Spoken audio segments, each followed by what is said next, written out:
You only have to have like 20 seconds of unbelievable courage sometimes.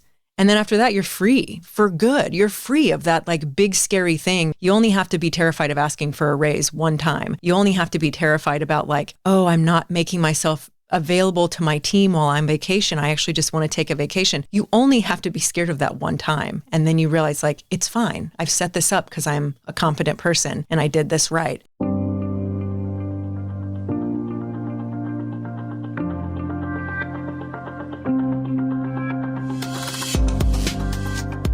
Hey everybody, I'm Lori Rudiman. Welcome to Punk Rock HR.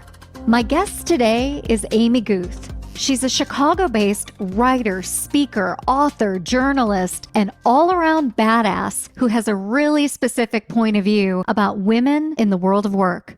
Now, it's March, and all month long I've been bringing you badass conversations around this topic, and I wanted to end March with a bonus episode where Amy just lays it out straight. How we treat women, what's wrong, and what to do about it going forward. So I've got 3 pieces of advice for this bonus episode. Number 1, sit back and enjoy it. Number 2, take notes. And number 3, make sure you connect with Amy on LinkedIn. Now, are you ready to end the month of March feeling energized about women and their badassery? Well, here we go. Sit back and really enjoy this conversation with Amy Guth.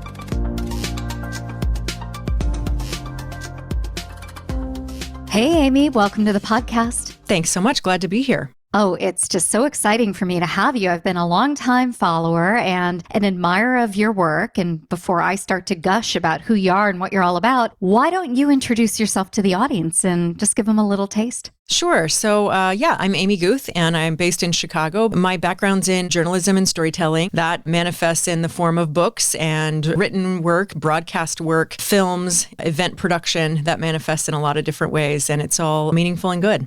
With a little bit of yoga, right? That's right. I actually have a very profound way that I got into yoga. In 2004, I was in a very serious car accident and pretty much messed up everything you can possibly mess up on the right side of your body. And I wasn't very mobile for about 2 years. It took a good 5 years to completely come back from that. When you have chronic pain, you tend to not be able to focus on much else than that. And so Western medicine left me with, here's a cane and a prescription for opioids. Good luck to you. Your bones have healed. But the tissue wasn't healed and the trauma wasn't healed. There was a lot going on. I couldn't stand upright and it was very uncomfortable. I couldn't sleep more than about 2 hours. And a neighbor of mine was getting yoga teacher training done at the time and said, why don't you come to this yoga class? So I went to a restorative yoga class. And the only reason I didn't storm out is because they took my crutches to get them out of the way. And I was stuck on a yoga mat. I couldn't even sit up. I couldn't do anything. And I was getting very frustrated and having some feelings. And the yoga teacher came over and she grabbed my face with both of her hands. And she said, I need you to just be where you are today. And she rolled up a bunch of towels, had me lie down and just stuffed these towels like under my knees, under my shoulders. And I woke up about 2 hours later and she said, you just seemed like you needed to sleep. Like the class was gone, but I was there. And she was so kind to me at a time when I really didn't know anybody.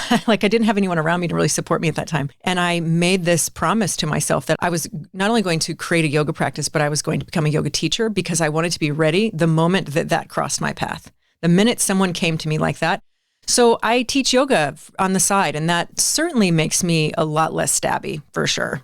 There's a lot of things to be angry about in the world, but I think it's a wonderful balance to especially the last several years of journalism. I kind of focus on like trauma-informed, body-positive, inclusive yoga, because I think if you can control your own breath, there's yoga for you. There's an idea that it's all about twisting and turning, but it's really just about breath and putting our bodies in a good position to heal and thrive. Well, you mentioned your career as a journalist. And before we get started talking about some of today's issues related to the workforce, I wonder what it's like to be living in the age we're living in, COVID, the election, the insurrection, the way we treat women and people of color, minority communities. So what's it like to live with that experience, but also cover it? I think it's not a big secret that a lot of people in journalism are having a mental health crisis right now, because it's very hard to report on such deep trauma while also being traumatized. And I think that's the case for a lot of people, particularly female identifying journalists, particularly journalists of color. I'm heartened by what the Me Too movement has started in terms of conversations. A lot of newsroom leadership is white and male and traditional in certain ways. And I think not only is that something that needs to get updated just because it does, but it also informs coverage. you need a diverse perspective because it's going to shape coverage of the news that you're reporting. But it's been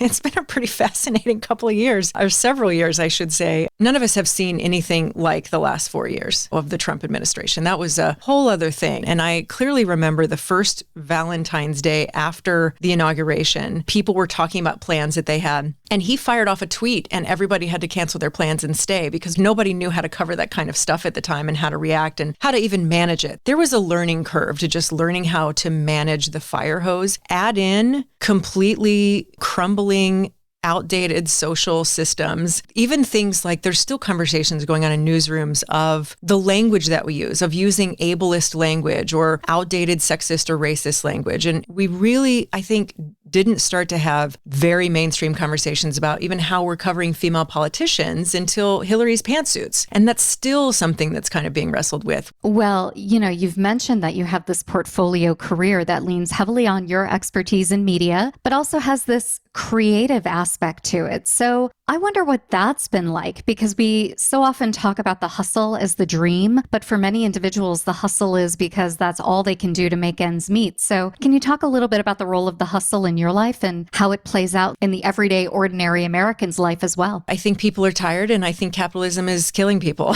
And so I say that kind of just off the cuff, but what used to be, oh goodness, times are hard, so-and-so had to get a second job. Now it's, oh, love the hustle, embrace the hustle, do the side hustle thing. I mean, a good friend of mine, Leah Jones, has a wonderful podcast called Finding Favorites. And it's just about, hey, I'm going to interview this thing, not for the thing they make a living doing, but for the thing that they just have great passion about. So you might have like a web developer talking about a TV show. Every time I listen to an episode, I think I have monetized every one of my passions. I don't have something that I do just for the sake of joy. Even yoga, I teach that and I get paid to do that. So I think the hustle is a little tired. Even the language that we use to talk about the hustle is so violent and ridiculous. We talk about crushing it and killing it and like rocking your day. Like, how about you just have a beautiful day and have time to decompress? And we've so just glamorized the busyness. I call it the busyness epidemic. Even this year, we still tend to say things like, I'm so busy, I couldn't even eat lunch today. I don't find that endearing. In fact, I pulled someone aside one time who was consistently like complaining about how busy she was. And I said, I want you to know that you are kind of indoctrinated in some language. It sounds like you're really attached to some busyness, but what it's making it look like here is that you in fact can't handle the workload. I would much rather you go, okay, donezo, and get up and leave at 5:30 than sit here all night and tweet about it. Like people always go, wow, you do so much. When do you sleep? I am a real bitch about that question. And I don't even try to be cute about it. I'm like, I sleep regularly and seriously. And if I don't sleep, I am a bitch and a half. I am the worst if I don't get my sleep. And I don't think it's funny to like, oh my goodness, when do you sleep? Because the thing you're conveying to other people, other women, younger women, is you've got to sacrifice just your basic human needs to do the thing that that person is doing. And that is a bunch of bullshit in a very, very big way. I heard someone say this once and I've adopted it as my own, and I don't even remember who said it, but everything I've done has been because of sleep, not in spite of it. I think sleep's important. I think self-care is important. I think we've glamorized this martyrdom that I'm really uncomfortable with. I think a lot of us got a lot of autonomy back by working from home. And I think there's going to be, I'm hoping anyway, there's going to be like a reckoning with, guys, the hustle was kind of bullshit. Maybe we do something different after this. I believe in your reckoning as well, but I think there is something to your point about attachment to language. And maybe it's fear that if we're not busy, we're not going to be compensated. And maybe it's also this weird thing we have with the word slacker, which is a word that I love. Like, give me a slacker any day of the week, someone who gets their job done in like 25 hours and is on to the next thing, that they want to do. And I would much rather have that person than, to your point, a martyr. So this concept of attachment is really interesting. What do you think about this idea of fear, though, that's driving a lot of this? Because people are afraid of losing their work, losing their connection to their boss, right? Losing relevance, losing their position on a team. Hey, this is William Tincup, and you should know about the You Should Know podcast. It's a topical, fun podcast with Ron, myself, and a guest, or guests, plural sometimes, and we tackle the most timely topics of the day. Give it a look, give it a listen, and subscribe. Thanks. I think fear is a very real thing. I have so many things to say about fear. I had a wonderful boss and mentor in my 30s that was so good at grabbing onto bad habits that were socialized in us and just ripping them right out of our guts and calling them out. Well, like how? This very kind of thing. She would, okay, well, I'm going on vacation. I'll be back in 2 weeks. I'm not going to be reachable. What if there's an emergency? What kind of emergency is there? We're not doing rocket science. You're not operating on someone. No one's going to die. It's going to be fine. Like if it's that big a deal, I think I hired you because you're smart and you can figure it the fuck out. Like that was kind of her attitude. She was very direct. She did martial arts that threaded through a lot of things she did. I had this male colleague who was driving me absolutely bananas. And he was really being a complete mansplainer, but he was a chicken shit about it. Like he was really a tough guy behind email, but he would just dodge everybody. And he really, really insulted me one day. And I was ranting to her and she pushed me off an elevator, like the door opened on that floor. And she was like, walk up to his desk and just say, I want to talk about the email you sent me. And then shut your mouth. Don't say another word. Don't be the woman that fills uncomfortable silence with your talking. Just say what you're here to say and then shut your mouth. And I did that. And that guy folded. And he became a kitten. Like the rest of the time I worked with him, he was like, hey, that project was good. Can I help you do that thing? He was so nice after that because he realized I'm not going to take this crap. So she just like had this very, instead of let's talk about it for 3 weeks and make a bunch of ways to get around this problem, go right to it, go right at it and just address it. And I think that's, I mean, to circle back around to fear, I think that's a lot of how I do things too. I think there's a lot of power in just walking through the door of fear because once you've walked through it, the door falls apart. It's no longer there once you've done that one terrifying thing. And you no longer are afraid of that thing then. You've grown whether you realize it or not. So I think you only have to have like 20 seconds of unbelievable courage sometimes. And then after that, you're free for good. You're free of that like big scary thing. You only have to be terrified of asking for a raise one time. You only have to be terrified about like, oh, I'm not making myself available to my team while I'm vacation. I actually just want to take a vacation. You only have to be scared of that one time. And then you realize like, it's fine. I've set this up because I'm a competent person and I did this right and it's okay. And I hired the right team and it's fine.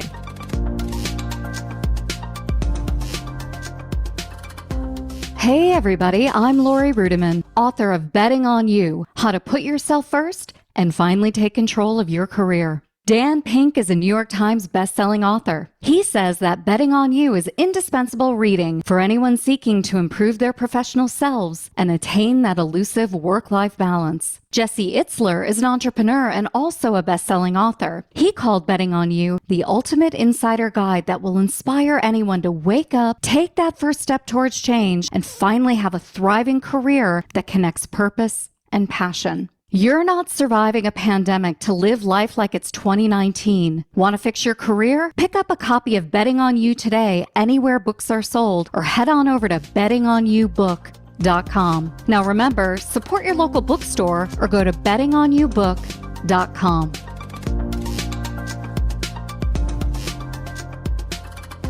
So Amy, you've been reporting on issues facing working women for many years. And what was the state of life like for these women before the pandemic? You know, I think there's so many ridiculous double standards that still are so alive. I mean, one that I've shared many times, I had a role that was previously only held by men. And my immediate predecessor was like Mr. Cool Casual guy. And he always wore like a rock t-shirt and jeans with a blazer over it. And I was like all suits. I'm all in on this job and whatever. And on one Friday, I wore like a very nice blouse, jeans, and a blazer. And my boss, also a man, he was like, wow, we're really going for the casual Friday, aren't we? And I just thought like, wow. And then like my predecessor barely even wore shoes sometimes, but he was a cool guy and that made me a slacker. And so I think it's very important to be aware of that double standard. And where I see this the most is this narrative around women in negotiation. I am here to tell you that if you have ever walked down the street at night and thought about what I will do if X happens, don't tell me you don't know how to negotiate. If you have ever gotten a picky toddler to eat, you know how to negotiate. If you have ever navigated a relationship and or broken up with somebody or divorced them, you know how to negotiate. So this idea that we don't know how to negotiate is absolute horseshit. What it is,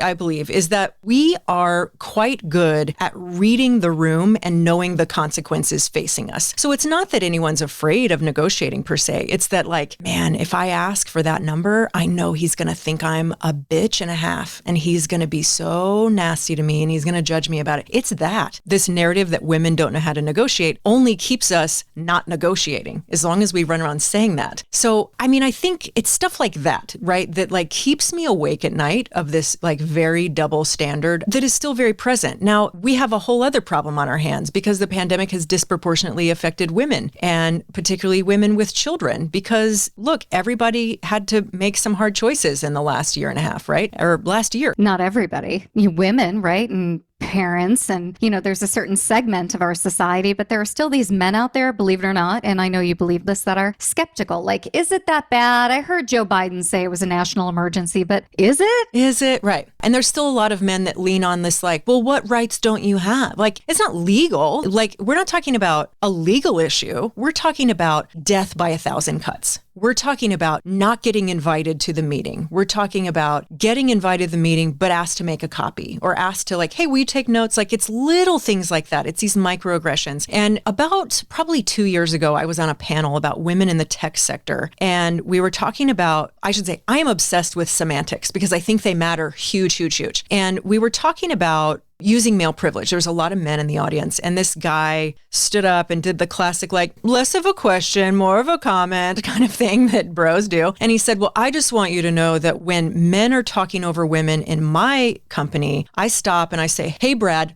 let her talk. And I said, okay, well, that's cool that you do that and that you recognize like Brad's being terrible in that moment. But let's talk about the word let, because the word let implies it is your power to bestow and not that Mandy has the same authority in that room as you or Brad. And so why like all the women start nodding and all the guys are like, what's the difference? It's the same thing. And I'm like, no, the difference between, hey, let her talk and hey, Brad, Mandy was talking, two very different things. One is using your privilege to help Mandy show her agency. The other one is saying, I, man in power, am telling this other man in power to bestow unto Mandy a moment, lady, So Amy, whose responsibility is it to teach that lesson to, Brad and to all the other bros out there between the ages of like 24 and 55? The young men, I think, coming up are having a completely different experience around masculinity and life and race and gender. But there is this meaty middle of dudes who maybe they get it and maybe they don't, but they don't consistently get it. Well, look, the patriarchy hurts us all, right? The same thing that pushes a bunch of gender roles on women or the same thing that says like, hey, if you cry, you're not a man. And I think it's really interesting that recently a lot of people have been talking about this because of the way that Prince Harry was so emotionally available and talking about mental health in the interview with Oprah. And I think a lot of men noticed that. I saw a lot of men tweeting about that. I saw a lot of women saying, hey guys, that's how to model masculinity that is open and emotional right there, which I thought was really interesting. So I don't want to say that women should be teaching men because it's not at all up to me to do the emotional labor to teach a man how not to be a sexist douche. I think that's really important. It's up to each of us to decide who you want to be and how you want to show up in the world and do that kind of work. Whether you're like, what does it mean to be an anti-racist ally? How am I going to do that? What does it mean to use my privilege in a certain way? How can I do that without being an idiot and without alienating people? I think there's a lot of ways. I think one that I see a lot is the way that men reprimand other men. One in particular time, I heard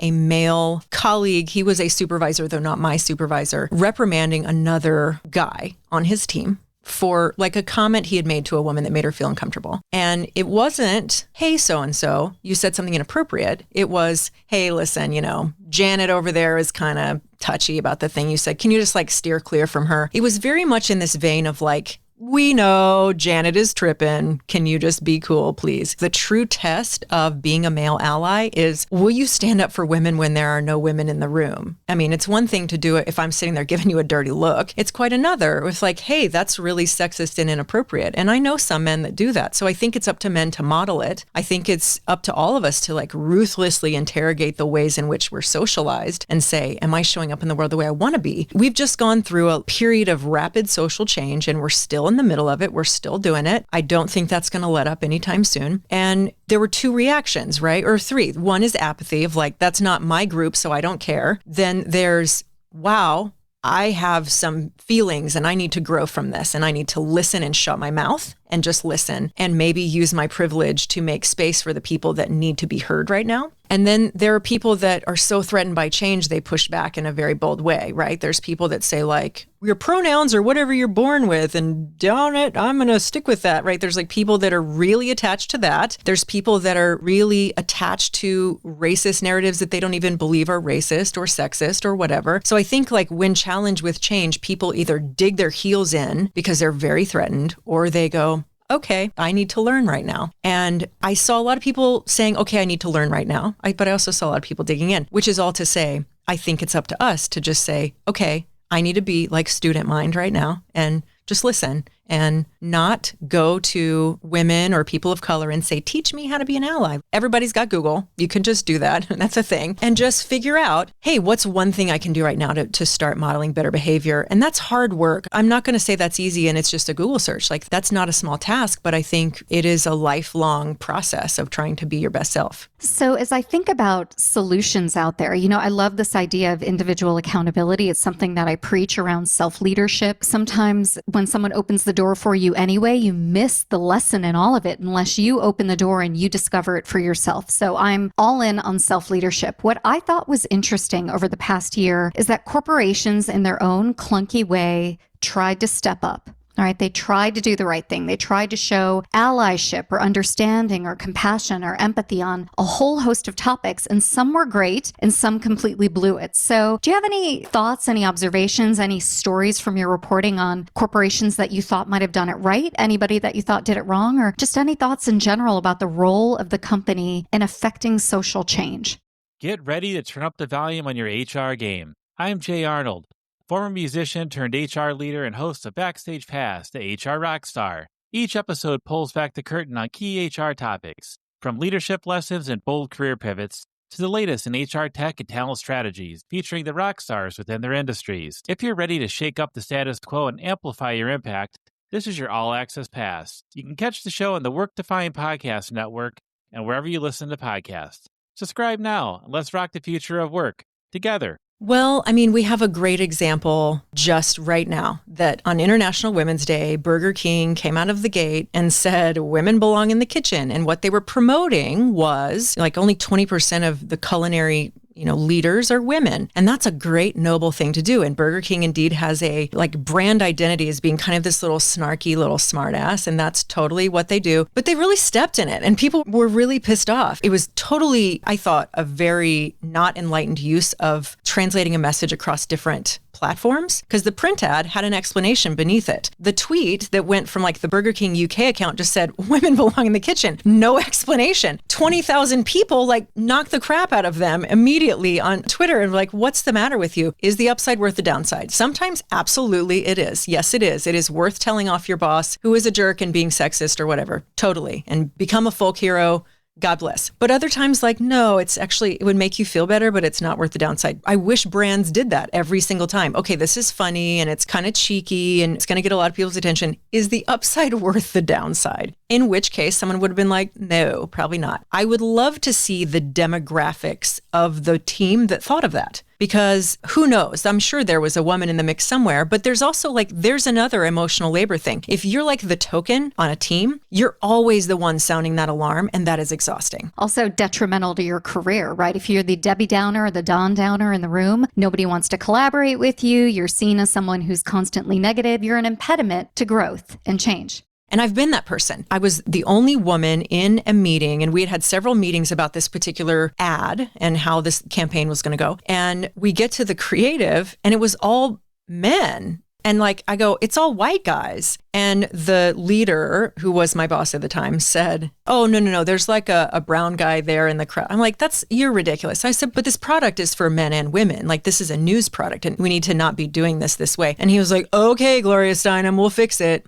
And I was cut out of that meeting. And that ad went without me and without my feedback. And it ended up having men and women in the final picture, but I didn't have any say. And it was just like, get this out, get her out of here. Absolutely, there's a detriment to your career. But I think that's why we all need to take a minute with ourselves and try to show up our best selves, because that's also why diversity is very important. Because don't want to be like the only person sounding that alarm over and over again. You need like an echo chamber of voices going, hey, no, I also think that. But I think that's also workplace culture. There's plenty of places where you might have many female allies, but you can't say a thing. So I wonder, as we start to wrap up the conversation, if you are optimistic or pessimistic about the world of work. And I hate binary thinking anyway, but it's always interesting to just frame it that way and see where it goes. So how do you feel about the future of work? I don't do a lot of absolutes, but I would say I'm definitely more optimistic than pessimistic, because this last year has told me that we can change if we want to. We just haven't wanted to for a long time. Early in the stay home time, I saw an activist on Twitter who does a lot in the disability activism space. And she said, so here's the thing. You guys could accommodate us all along. You just chose not to. And now we've realized we can all work remotely quite easily, and we did so in a remarkable time. So it is my hope that we come out of this having done some soul searching. And I think we need that, frankly. I think that we need to have left this year, or however long this ends up being, it needs to have meant something. It can't just be, and then I lost a year. For it to count in our psyche, it needs to have done something to us, for it to have felt meaningful for the things that we took for granted that we used to do. I have a colleague who said something really beautiful. There's a lot of language around the pandemic I resist, but one of them is new normal. I hated that from the minute I heard it. And he said that he and his wife are saying desired normal. And I love that. I loved that right away, because it was a moment to go, you know what? Actually, it didn't take much to get set up to do broadcasts from home. And now I don't have to go studio to studio and then place to place to place. And actually this happened and I did this remotely and this worked. And this one little piece of software solved this problem. And I haven't left the house in 3 weeks. And that was to go to the grocery store. Like, I think it forced us to be creative. And anytime we are forced to be creative, we are masterful. And we are powerful. And we did that. And so I hope that we leave this time, whenever that is, whenever we're good and ready, saying, hey, I did a lot of soul searching during this time and I came out better. I realized the work style that works for me. And I realized what was important to me. And I realized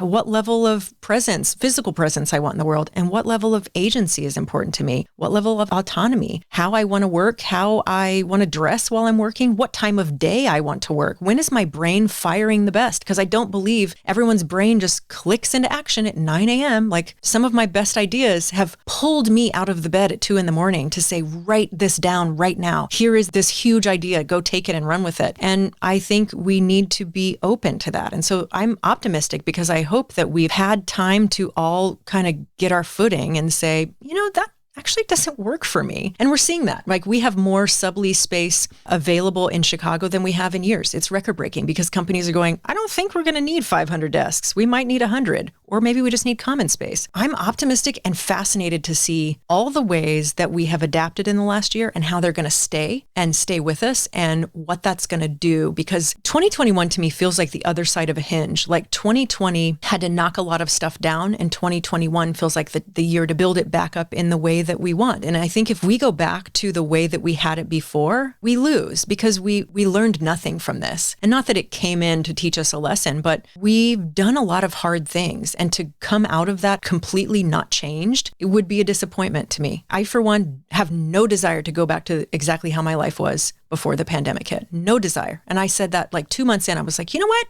Don't miss it. Don't want to go back. I want this new way. I like this. And I hope that becomes widespread. So for that, I'm very optimistic about the future of work. Amy, it's been a real pleasure to have you on the show today. Thanks again for being a guest on Punk Rock HR. My pleasure. Anytime.